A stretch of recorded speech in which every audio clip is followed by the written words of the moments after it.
Premiare le imprese iscritte da oltre 20 anni e per farlo Apindustria sceglie un'opera di un artista internazionale, 15 le aziende premiate con un inedito di Luigi Voltolina.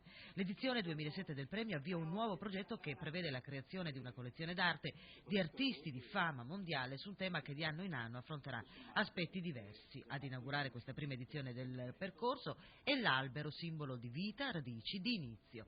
Decennale l'esperienza dell'artista che firma l'opera, nato a Valona ma residente in Veneto da quando aveva 2 anni, formatosi nella scuola dell'Istituto d'Arte dei Carmini, conosciuto in tutto il mondo, che pian piano lo ha ospitato nell'ultimo trentennio. Apindustria saluta così i suoi associati, questa volta in maniera diversa, imprimendo un anno di lavoro attraverso la testimonianza di un'opera unica.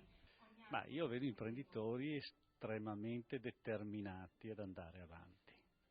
Effettivamente qualche segnale non positivo ce l'abbiamo. D'altra parte, con un euro così costoso rispetto al dollaro, è ovvio che la nostra industria deve continuamente ristrutturarsi, modificarsi, stare al passo,